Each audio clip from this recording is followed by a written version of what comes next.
کسی زمانے کی بات ہے کہ ایک گھنے جنگل میں ایک مکار گدڑ رہتا تھا۔ وہ بہت چالاک اور ہوشیار تھا، لیکن اس کی عادتیں اچھی نہیں تھیں۔ وہ دوسروں کو دھوکہ دے کر اپنا فائدہ اٹھانے کا عادی تھا۔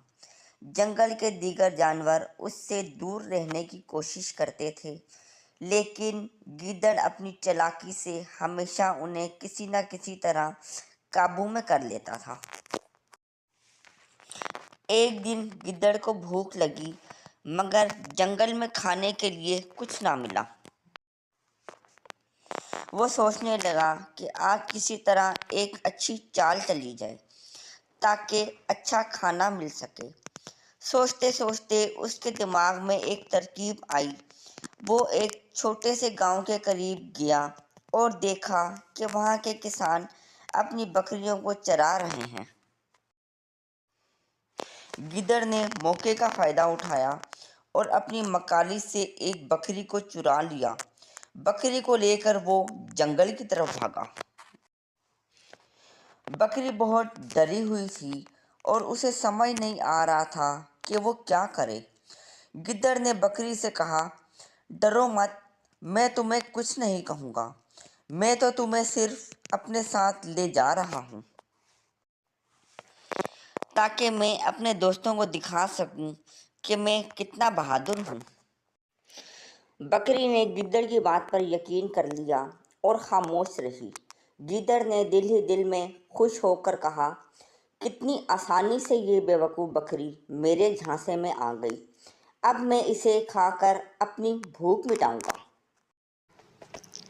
گیدڑ بکری کو ایک سنسان جگہ لے گیا اور اس پر حملہ کرنے کی تیاری کرنے لگا، لیکن بکری نے بھی اپنی عقل استعمال کی۔ اس نے گیدڑ سے کہا، تم واقعی بہت بہادر ہو، لیکن اگر تم مجھے کھانے سے پہلے تھوڑا سا رقص کر کے اپنی بہادری کا مظاہرہ کرو گے تو یہ بہت اچھا ہوگا۔ گیدڑ نے بکری کی بات مان لی کیونکہ وہ اپنی تعریف سن کر خوش ہو گیا تھا۔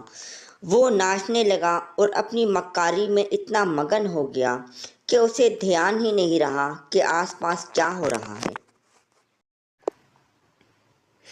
اس دوران بکری نے موقع کا فائدہ اٹھایا اور زور زور سے چیخنے لگی۔ اس کی آواز سن کر گاؤں کے کسان وہاں پہنچ گئے۔ گیدڑ کو دیکھتے ہی انہوں نے اسے پکڑ لیا اور خوب ڈانٹ پلائی۔ گیدڑ اپنی جان بچا کر بھاگ گیا اور سوچنے لگا کہ اس کی مکاری نے اسے کس طرح مصیبت میں ڈال دیا۔ اس دن کے بعد گیدڑ نے سبق سیکھا کہ مکاری اور دھوکہ دہی کبھی فائدہ نہیں دیتی۔ اگرچہ وہ چالاک تھا، لیکن اس کی چالاکی اس کے لیے نقصان دہ ثابت ہوئی۔ یہ کہانی ہمیں یہ سبق دیتی ہے کہ دوسروں کو دھوکہ دینا کبھی اچھا نہیں ہوتا۔ ایمانداری اور اچھے اخلاق ہی انسان کو کامیاب بناتے ہیں۔